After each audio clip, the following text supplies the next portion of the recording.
All right, we're live. Yeah, we're live. Hi, guys. Welcome to Peggy's Recovery Corner. We are here today with my friend Ashley. Here. I've I'm been here. wanting to have her on here for a while. We had to schedule and then reschedule, but finally we made it happen. Ashley's been my friend for a few years. We've known each other from certain circles. Welcome to the corner. Thank you. I'm so excited to be here. So excited to have you. So this is a recovery podcast. Yeah. What we talk about here is all things recovery. Well, we talk to people from all walks of life that have different types of recovery. Some from eating disorders, some from drug addiction, some from alcoholism, and some people that have mental health, co-occurring disorders, dual diagnosis. You're in luck because I have them all. Okay, good, very well. What we'll do is we want to talk about who you were, where you grew up, where you were born, all that stuff, growing up, and then getting into whatever you got into, because I know it's pretty gnarly from what I remember you telling me, and then how you got sober and all that. So go ahead, tell us who you are. Oh boy, where do you want me to look? There's a camera right there. That thing. My name is Ashley Loeb Blassingame, and I am an alcoholic. I'm also a former drug abuser. I have struggled with eating disorder, depression, anxiety, you name it. Probably struggled with it other than gambling. Not so much of a gambler. I originally from New England. My parents are New Englanders, and so I lived in New England and Italy until I was 6.5 when we moved to the Bay Area, Silicon Valley. Mm-hmm. And we moved to Silicon Valley, very serious culture shock there from being in Boston. We have this saying in our program, our 12-step program, that goes, I always felt different, and like I was born with my skin too tight, and I was literally different. I was half Jewish, so I had this like crazy curly hair. I had a Boston accent. We moved to the San Francisco Bay Area. I was thrown into, I went into a Catholic school and put into, California Catholic school, totally different culture. And people were like, the kids were scared of me because they just didn't know what to make of this girl, right? And teachers didn't love that I had questions and I was questioning them, and so I felt different, I felt other, and I had a lot of things to back that up as to why I was right that I felt other. I also had experienced childhood sexual trauma by the time I was 5. And I don't think that's what made me an alcoholic. It didn't help, right? Okay, let's be clear. It didn't help, but I really do believe that I have, the way that I see alcoholism, and I use alcoholism to include all the drugs and all the things, because my alcoholism is anything that affects me from the neck up, right? That's anything that takes me out of where I am in a way that is, abusing substance. And so when, yes, I had this childhood trauma. However, the way that I describe addiction is it's the compulsive mindset with free-floating anxiety and depression, right? And then they make a baby, and that baby is alcoholism. It's the compulsivity and the anxiety, and then you get that wrapped up and you hit it into the reptilian brain. And now we're addicted. Now we're in that cycle. Now it's a need, a drive, the main thing in my life, the only thing I can see. Okay. So I went to Catholic school for 8 years, and got in a lot of trouble. The first thing I started using was sugar. The second thing I started using was male attention, because I hit puberty very young. And then it was drugs and alcohol. How old were you when you first started experimenting with drugs and alcohol? So I had my first drink at 7. That's quite young. It is quite young. I stole a beer from my parents' fridge because I knew that you weren't supposed to do that. I didn't know that it was alcohol. I just knew it was like, don't do that. Okay, I'm doing that. So I steal that, and it took me a week to drink it. I don't remember getting drunk. I drank it in a closet. It was like my FU. It wasn't about the alcohol per se, but it was doing it. That was the first time that and it was a conscious decision. I took it into the closet, drank it, that kind of secretive. Thing. Secretive. Screw you. I'm going to do this. This is what grown-ups do. And then that. And my parents weren't big drinkers, but it was there. It was there. Yeah. So obviously at 7, like, it wasn't like you turned right into drinking regularly. When did you really get into drugs and alcohol to where it kind of became a regular thing?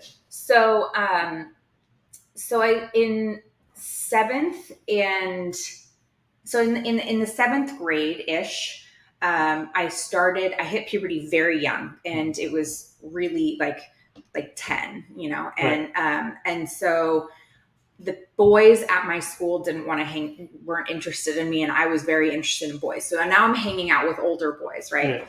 Yeah. And an older crowd. And so people started to smoke weed maybe 7th grade. To this day, hate marijuana. It does something. I don't feel good when I ingest it. And so when you started smoking it, you were hating it, or but just doing it because people were doing it? Yeah, I was like, I'm probably doing it wrong.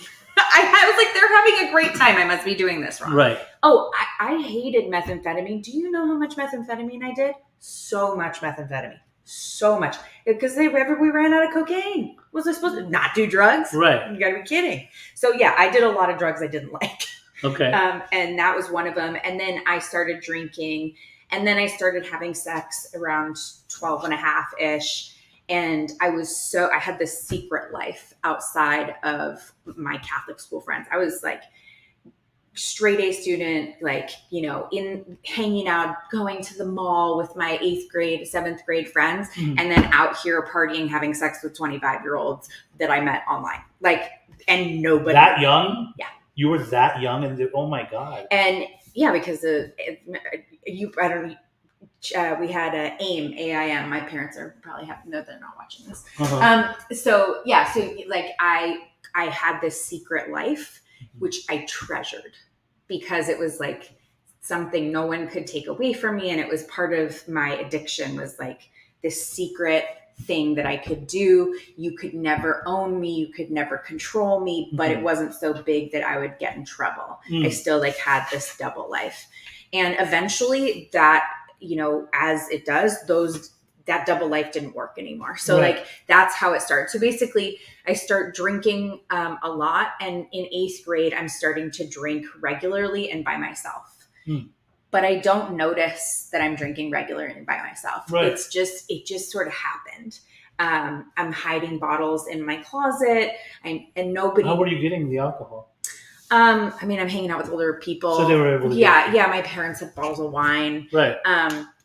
So I start, drinking, smoking cigarettes, and then that starts ramping up. I get really addicted to cocaine. Really, really addicted to cocaine.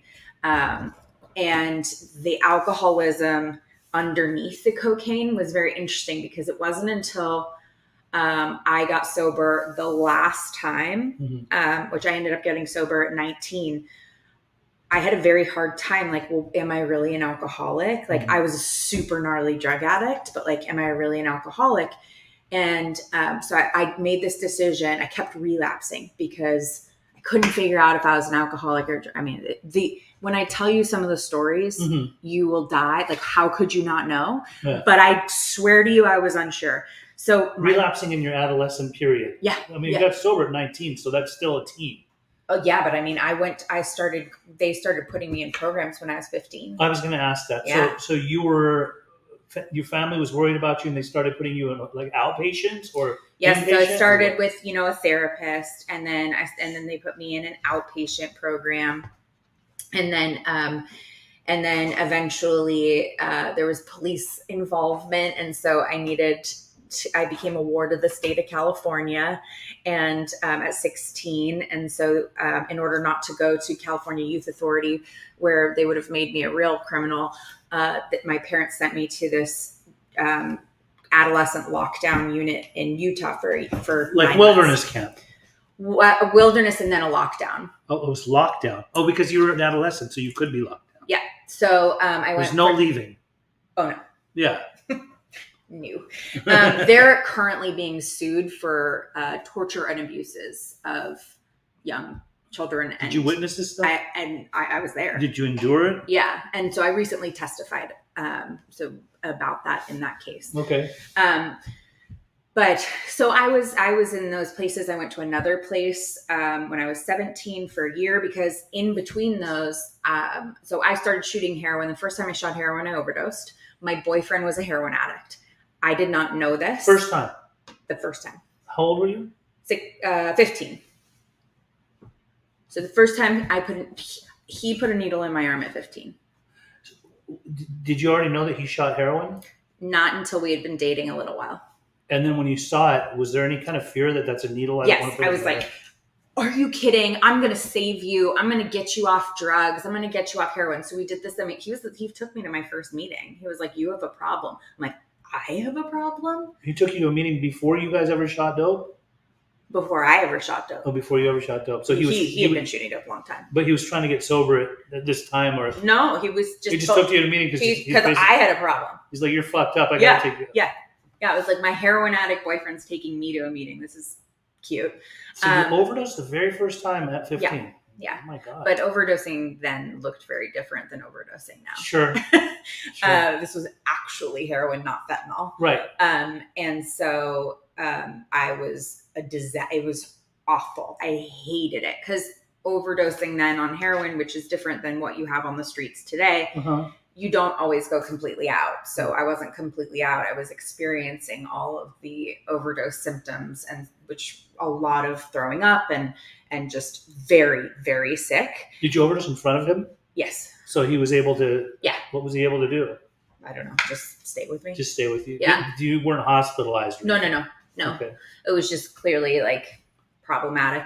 And so I was like, that was terrible. I never want to do that ever again. Why would you do that? Oh my God. And then a couple months later, I was like, well, maybe I did too much. That's usually what goes on in the addict mind. Yeah. Yeah. And I'm terrified. Like, I was scared of needles. Like if you had told anyone that I would have used needles, they're like, not a chance. Yeah. She'll snore. Okay, fine. She'll do these other things. Yeah. No. She won't shoot the heroin. No. And so I also learned to shoot heroin, shoot dope, as we called it, like a junkie who'd been shooting dope for a long time. So I learned to do intramuscular injections mostly. Because he had no. Why am I not surprised with you with that? Like, fast learner. Let's do it the right way. Yeah. So my boyfriend was 15 years older than me, and so he'd been shooting dope a long time and had no veins. And for those of you who don't know, when you shoot dope a long time, eventually your veins collapse. There's no more veins to be found.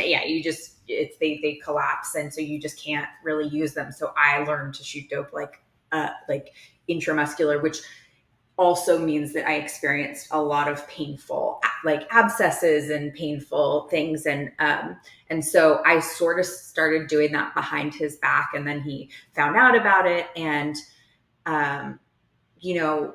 he is a big part of my story. That relationship is a big part of my story and an important piece, because he didn't make me a drug addict or an alcoholic or any of those things. But as a young girl, what we do often as young addicts is we find someone to take care of us in this new world, right? And someone to teach us. We find a mentor, if you will, and it's typically an older male mentor. Like, you hear it, oh, well, she has she's 15, she has an older boyfriend, he XYZ, right? That's just like, I hear that story over and over again. And so this was a super mentally, physically abusive relationship, but it felt like love to me. And then you add in the drugs, and you add in all the other things that were going on. And it was like a storm. It swept me up, and everything happened so fast. I became this junkie in such a short period of time. I was a straight A student. I played all sports, whatever. I went to private school. And then within 3.5 years, I was just, pregnant, living, homeless by choice. And in your mid-teens? At 16. Homeless? By choice. I want to be clear that I could have gone home. You emancipated yourself, or you just took off? At 16, I was awarded the state. I was living with my boyfriend. So basically, my parents did not know what to do, and so I would take off. I ran away to Mexico with one of my boyfriend's mothers, and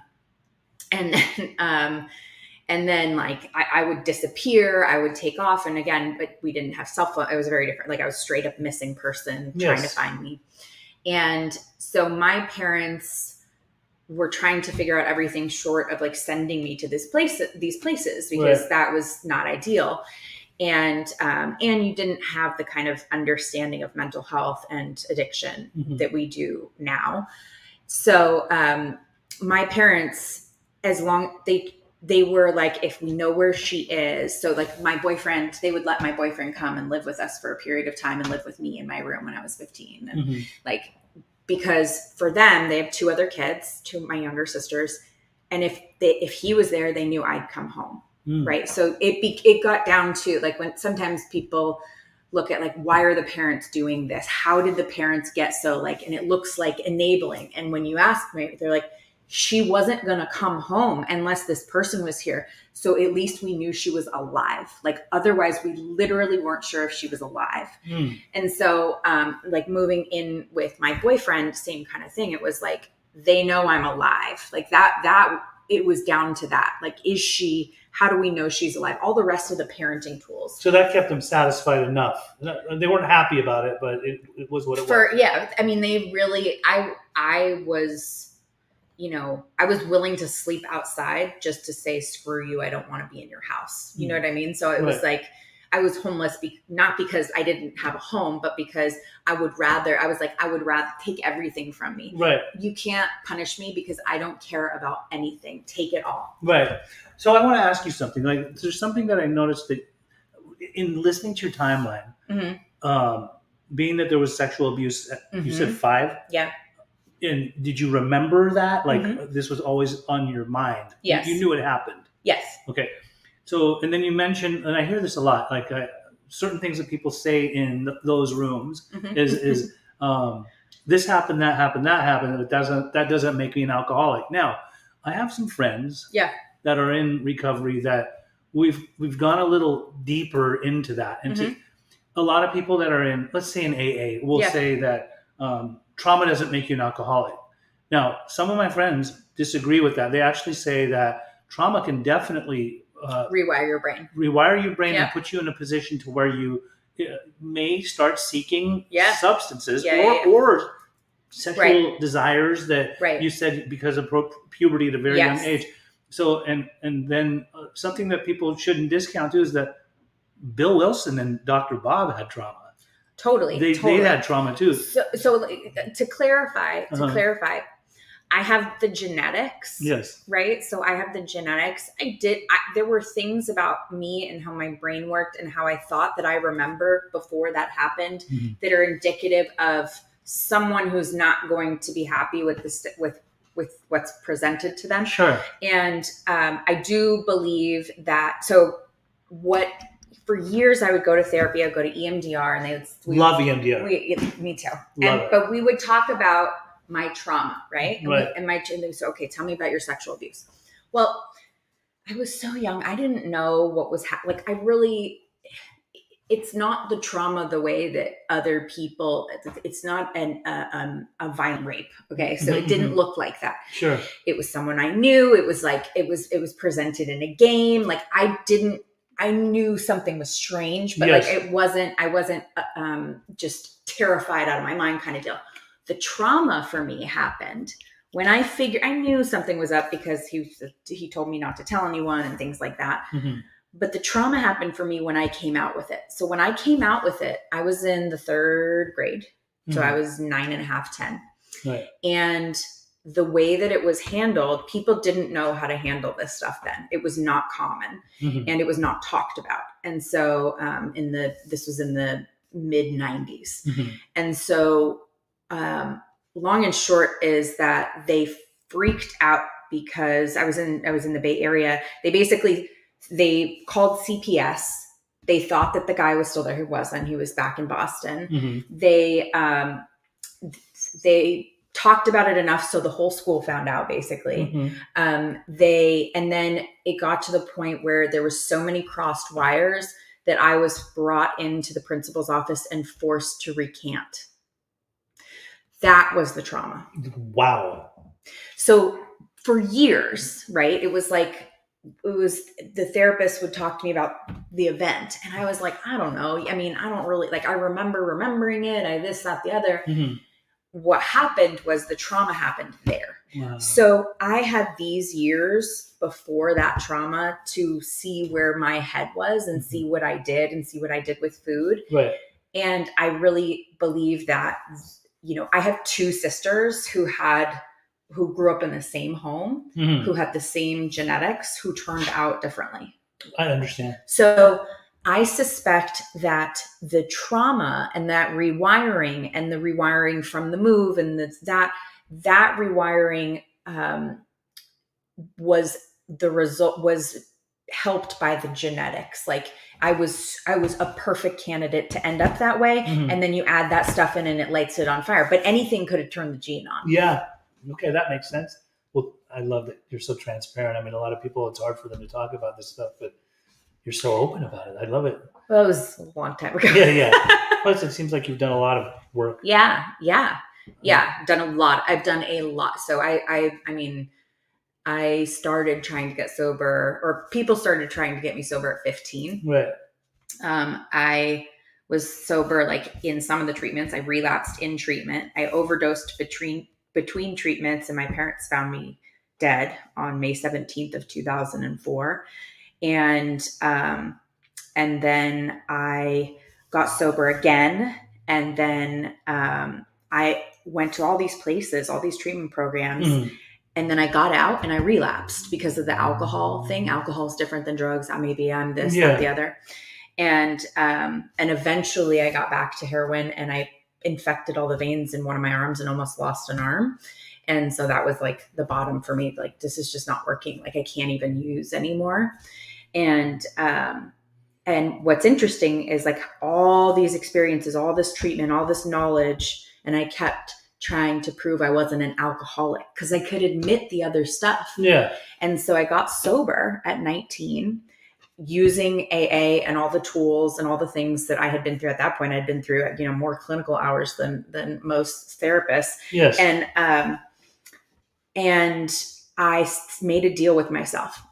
I'm not going to drink or use, but I'm not going to drink until I know for certain in my soul if I am or am not an alcoholic. Okay. So if I am an alcoholic, I can still drink if I want. If I'm not an alcoholic, I can still drink. But the idea was in my head, the deal I made with myself was I'm going to do the work. And at the point where I know, then I'm allowed to make a decision. 2 years in, still unsure, right? I mean, I have stories of me peeing my pants so much at 16 that I decided to wear adult diapers at 16 because I'm not going to stop drinking. I'm going to, solve the pee problem. And still was unsure. Right. So 2 years, I'm sober. I'm talking to my youngest sister who's 5 years younger than me. And we were talking about old days or whatever. And she was like, yeah, I was in maybe high school, maybe. She's like, yeah, I used to crawl into your bed and move the bottles out of the sheets, out of the way. And I go, what? She was like, yeah, the water bottles you had in your sheets. And it went, pop. And I had slept with vodka and wine in water bottles, in my sheets, in my pillowcases, everywhere.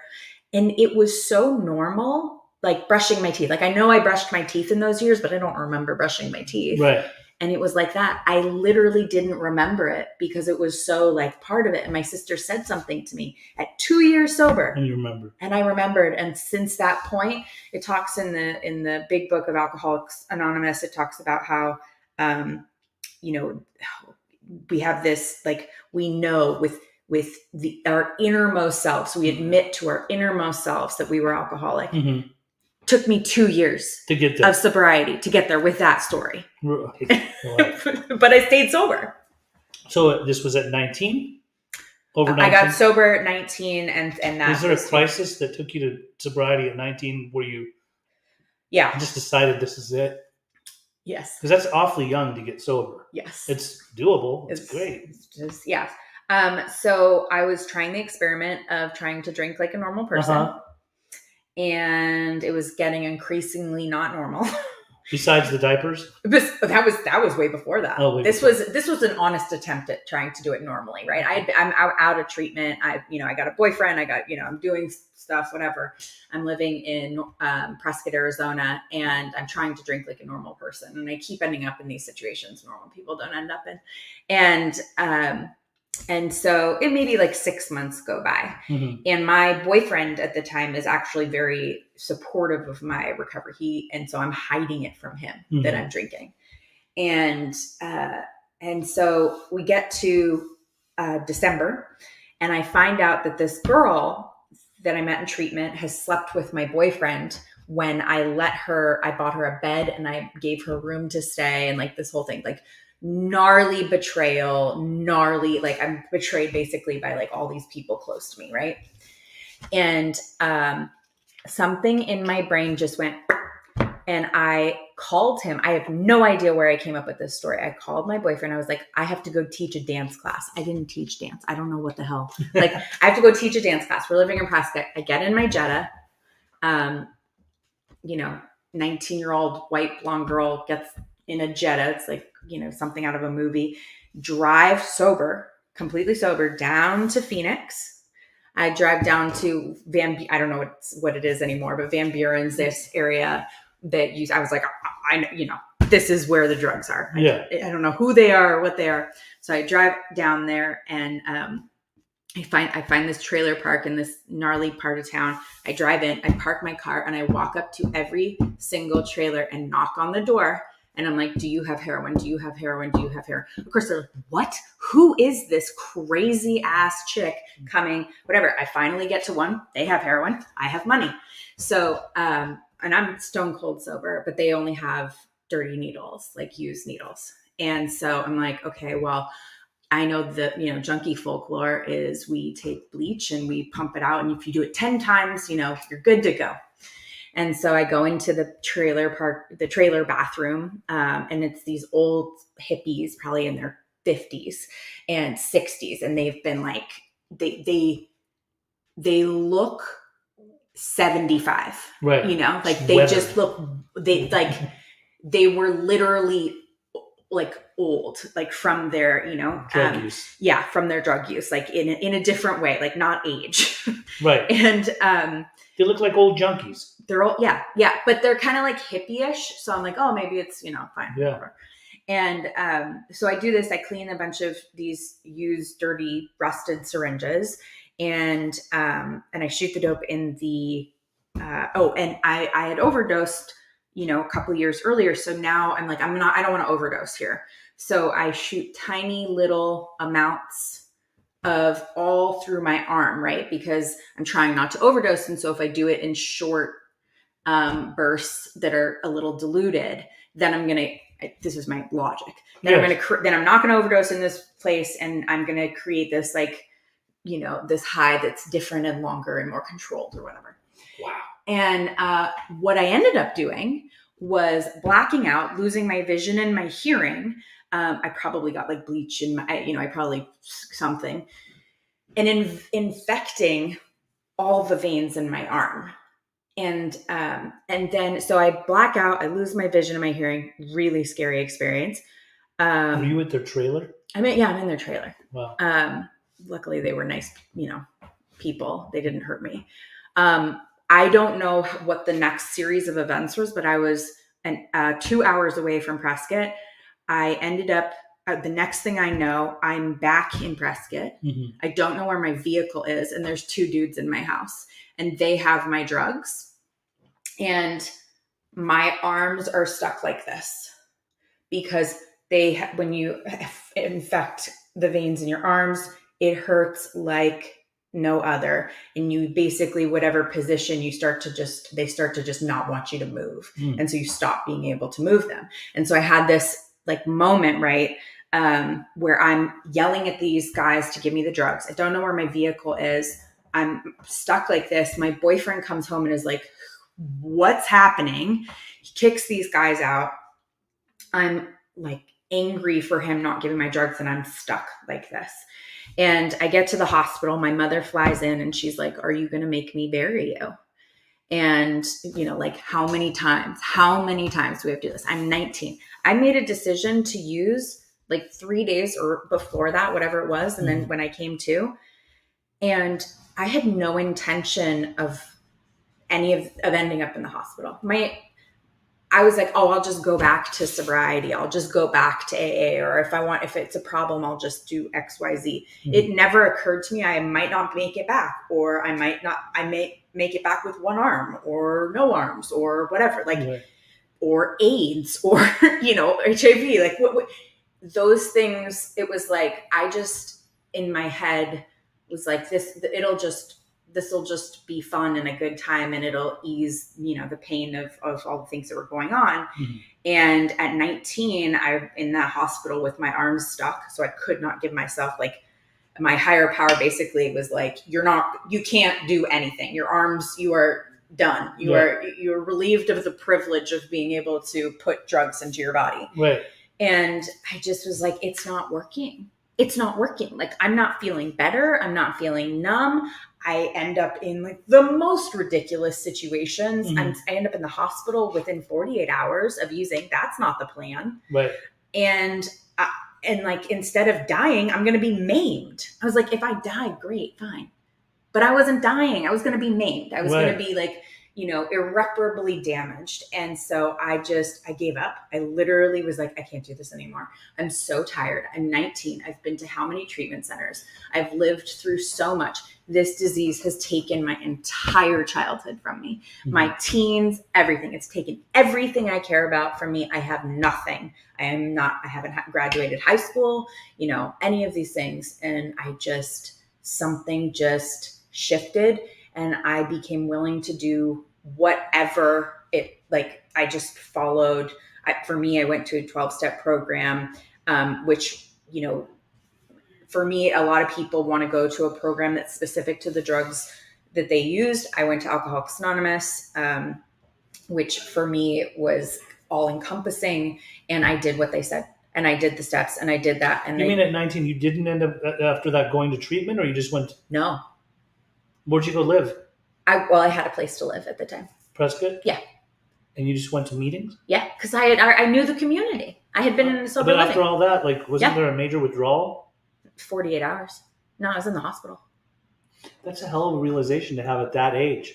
I was beaten. It sounds like it. Yeah, I was beaten. That's the thing about getting sober young is, like, and which I tell people, like, wow, I can't imagine.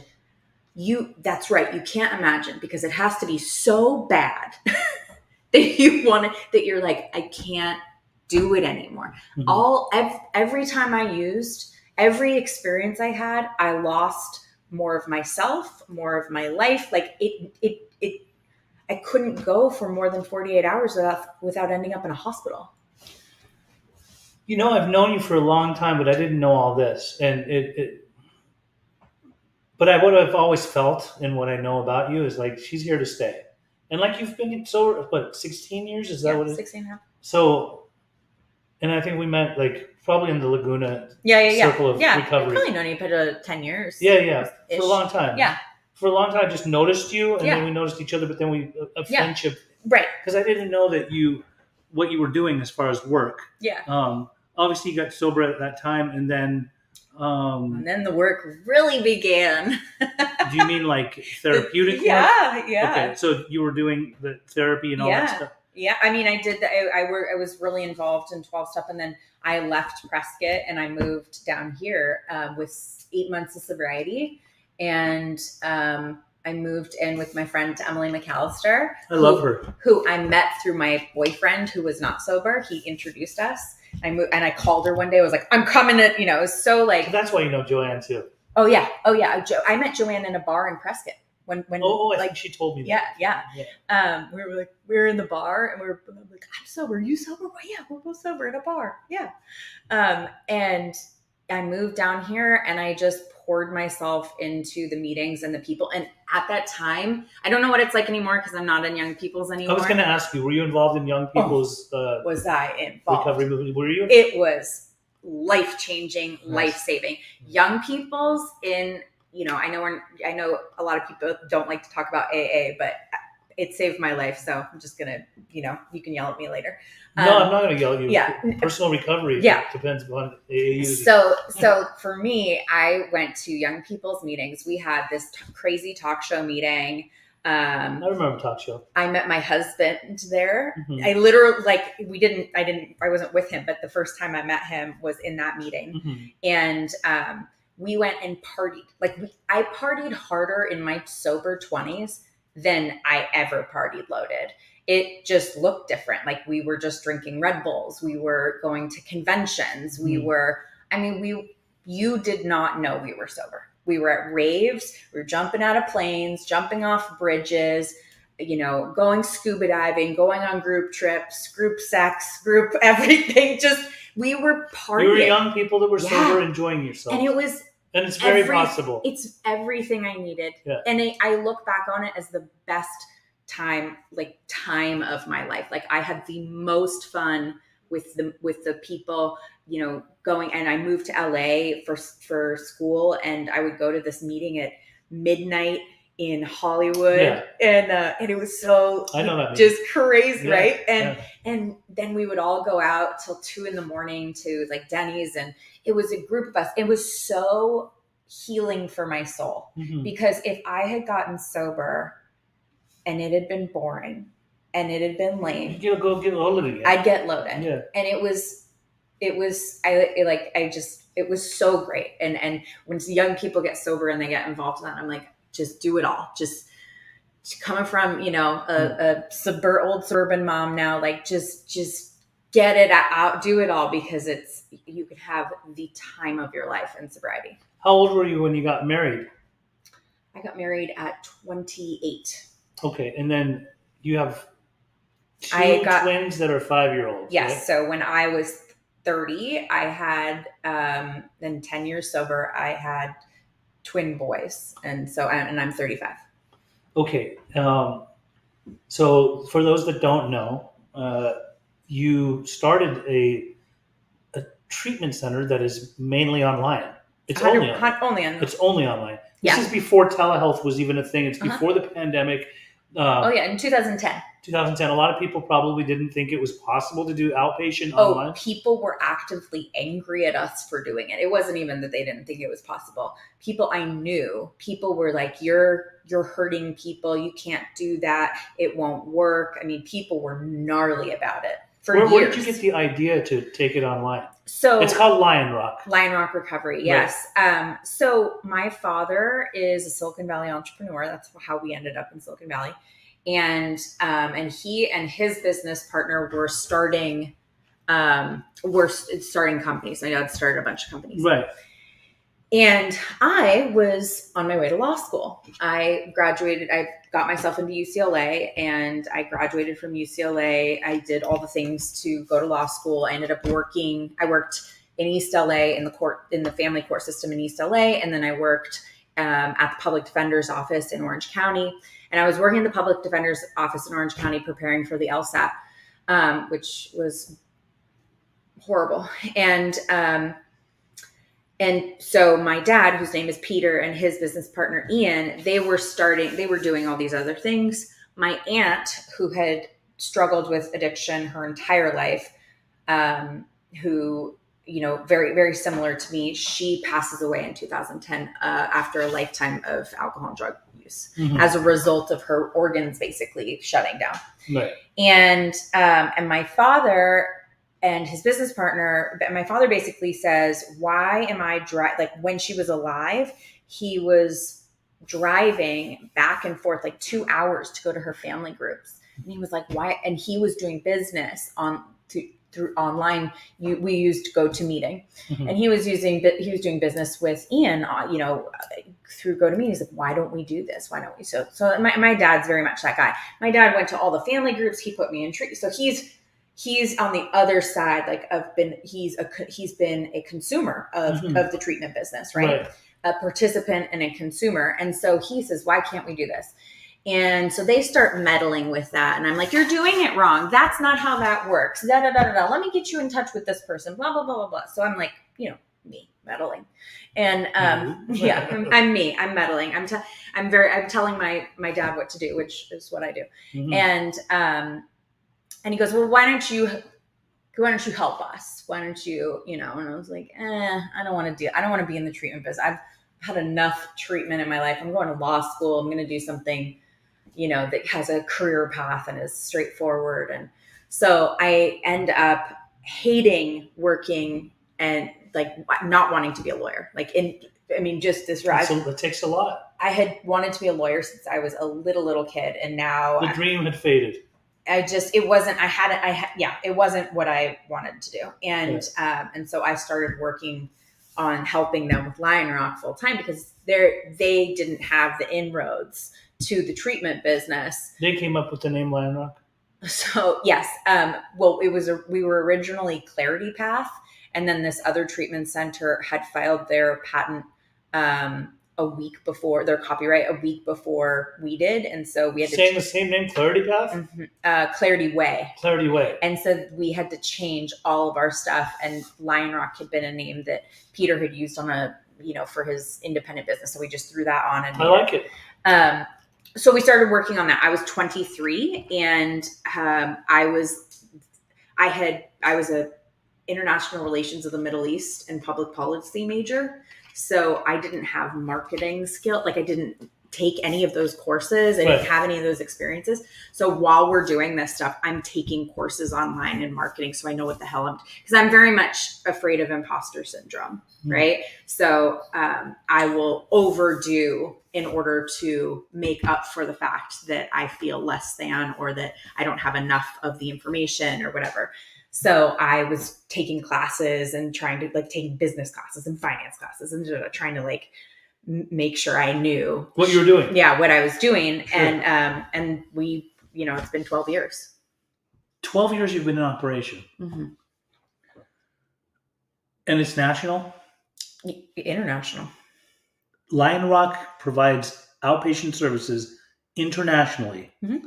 Now, question for you. How does that work? Because you have therapists that are running groups, or are they group facilitators, or is it both?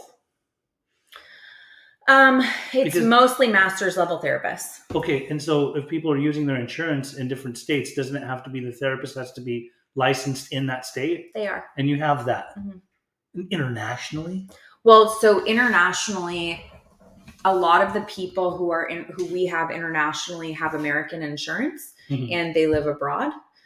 We've worked with some people who just pay cash, mm-hmm. Who a lot of people from Saudi Arabia go to Sarah Tucson, mm-hmm. and when they go back, it's illegal there are no services there for you. It's sure. illegal, they tell, we went on vacation, and so they just pay cash and, right. and do that as aftercare, things like that. But most of the people who are international are expats, and they have American insurance or they pay cash. And so when the people, there's group therapy, is there individual therapy? Is there all of it? We follow the ASAM protocol. So 3 hours, so it's IOP 3 hours, 3 times a week, and then an individual once a week. And then we have a lower level of care that we created, outpatient, which is twice a week of 90-minute groups, and then an individual as well. And how are you able to do your analysis to make sure that people are sober? So we do saliva tests, and so you send them something. We send them something. It has a code that is. So the code is the same. They have to show us the code. They read off the code so that we know it's the same code. Mm-hmm. And then they do it on camera, and the results show up on camera, like a monitoring system, mm-hmm. to make sure that you. Okay. Yeah, and then we send it in for the additional to the lab for the additional, but it's CLIA waived. So as much as people doubted you for doing something like this online, then all of a sudden the pandemic hits. And we tripled in size in 3 months. I believe it. And we currently have, I think, nearly 1,000 clients in treatment right now. And for people who don't know, tripling in size in 3 months for a business is so painful. It's overwhelming. It's so painful. It's so hard to move that fast and hire that fast. And so it was and I had people calling me who, we all did, all three of us had people calling us, asking like, how do I do this? What do I do? Oh my gosh, you were right. Like all sorts of stuff. And to be honest, you mean the people that doubted? Yeah. People doubted, called. Well, also the pandemic made it easier for centers to be able to provide that service. Obviously, insurance companies had to change some of their policies well, they had to create them. They had to create exist. Them. They had to create them because I see them sometimes where it says, does it cover telehealth? Yes, no, right? Mm-hmm. And a lot of people would do it. And so some people have just resorted to just doing that, and it became a very common practice. Yep. Or even if sometimes when COVID still hits like a certain population in a center, well, they're going to have to be quarantined and do telehealth. I mean, we were working with some of the top treatment centers who adopted our services. Shout out to Cirque Lodge and Aton Center, who for years they used our services. We worked with them and worked very tightly with their clients to do aftercare. So we have people who are using us as primary care only, and we have people who are using us aftercare.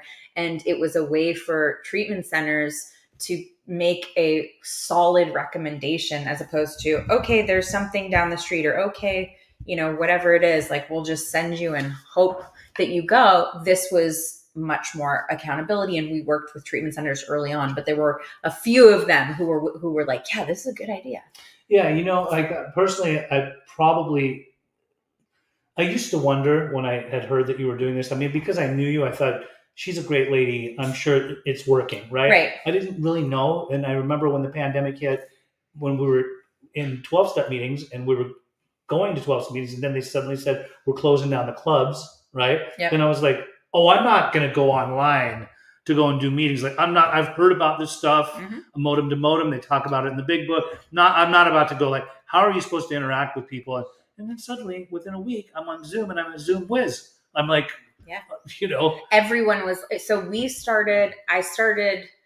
have a Lionrock Recovery, which is our professional services program. Sure. And then we have lionrock.life. And that's our like lifestyle resources. Like it's got like all this stuff for recovery. Mm-hmm. And that started with me starting meetings in it was probably like 2014, 2015, like one meeting on GoToMeeting, creating the format and begging people to come and like trying to get them to in the meetings, to run the meetings, to speak at the meetings, and then growing those meetings until eventually, like, in 21, I know we had 3,000 people a week coming to the meetings eventually. But I mean, it started with literally me going, this is so dumb. It's me and this stupid screen and 3 people. Why am I doing this?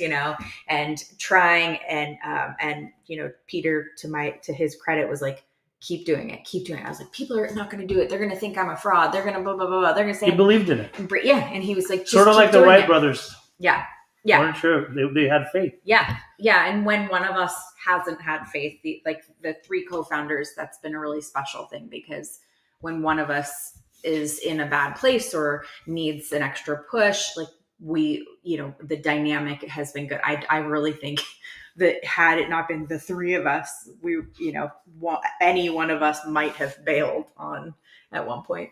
Do you think when your kids grow up and they're going to be old enough to understand, are you going to be totally open with them about your past? So I have a podcast called The Courage to Change, a recovery podcast. And in that podcast is a whole hell of a lot of stuff about me that they could access, that they could easily access and find out all the most of the gory details, not all of them. Mm-hmm. But, I don't think that I will. My husband gets very nervous. He doesn't want them to know about, the wild mom. And I don't think they want to know about that. So I don't have, but I do think that we and we're already starting some talks about, look, like this is in our house, in our family, we have these genetics. Sure. And we have to we don't have the luxury of not having fantastic coping skills. So I'm all about coping with them. I'm all about coping skills. We talk about, naming emotions, what it is. All the time, I'm like, you are welcome. It is okay for you to be mad at me. I'd be mad at me too. I'd be mad at me. And like letting those things, working on like, okay, what can we do? You're pissed off at me. What can we do that isn't destructive? Like trying to find ways to, because it's, they have those genetics. And then I'll talk to them about like, look, we have an abnormal reaction to these substances. We didn't have coping skills and we got into this mess. And so we don't we can't drink anymore. You may have that experience. And how can my goal with them is not to say you are an alcoholic and you are this and you are that, but to be alongside them so that if they find that they need help, that they can quickly reach out and that I can support them. I want for them to have, like, I want them to be able to drink like normal people. That may not be in the cards for them. So I have to share with them your experience, my experience, and my husband, with it. Oh, he's in recovery too. Yeah. Well, this is what's excellent is this. Your kids get to have a sober mom from when they were first born. Not to say that that's bad. My girlfriend, she's in recovery, but her kids all know about her past, and she's got a gnarly past. It's actually very similar to yours. I mean, I think you guys would get along really good. And another thing is that your parents get to have their daughter back. Just and I knew today was going to be powerful for many reasons because I know you're a powerhouse. Like the whole going to law school. The miracles that make me almost want to cry, which will make me emotional, is to know that you were fucking shooting dope in your teens to the point of, that bad, to be in a trailer down in Arizona with a bunch of old junkies, bleaching rusted needles, just so you could get high, and then shutting down, and coming from that, and then just transforming and being so young and making that decision. Fuck this, I'm done. Like I'm truly done. It's all about a decision. It's also a regular decision, like every 5 years or whatever, where you're like, I have to update my recovery too, because I find that, I'm like, I'm not strong in my recovery. Like you have to make the decision over and over again in your recovery, to treat your alcoholism and your addiction as if it were still alive. You have to acknowledge that it's still alive. And for me, I struggle with an eating disorder that reminds me that, like, I think an eating disorder for me, it sounds silly, but I think it is the thing that has kept me sober and saved my life, because the way that I interact with certain foods is the way I interacted with drugs and alcohol. I understand. And so like really strange stuff too. And so I'm like, oh, it's still like, I hear the not the voices, but like I feel the addiction. I feel the monkey on your back. I feel the stuff. And it reminds me like, oh, it's still in me. And I think that has helped keep me from going, oh, I was 19. I was just a crazy girl, right? Because I'm unrecognizable from the girl that I was. My life looks, I have a minivan. Like my life looks nothing like that at all. My kids think I'm super lame. So it's I think it's one of those things where with so much beautiful stuff can happen with recovery, and it's really important that you continue to upgrade your recovery to make sure you don't have the same recovery. You don't have the same recovery plan, the same actions on day one that you're going to have in year 5 and year 10. And people, I know for me, I have let that go and experienced emotional bottoms as a result, and had to back to basics. Talk real quick. We're going to close it out, but tell them where they can find your podcast. Yeah. You can find my podcast, The Courage to Change, a recovery podcast, anywhere that you get your podcast, Spotify, Apple Podcasts. All platforms. All the platforms, yeah. And you can find Ashley Loeb Blassingame on TikTok. You can find the Courage to Change _podcast on Instagram. So all of the social media places, we are accessible, and feel free to DM me and message me in any of those places. And what about Lionrock? Lionrock Recovery. So you can go to www.lionrock recovery for our professional services, so our IOP or online telehealth treatment, and lionrock.life for podcast, for community, for meetings, and sober events. Awesome. Thank you for coming out today. Thanks for being on the corner. You're one of the best, truly. Thank you. And thank you all for tuning in. And tomorrow we will be back Saturday, May 28th with Mike Bradshaw from LifeSync. Thank you all. Have a good day.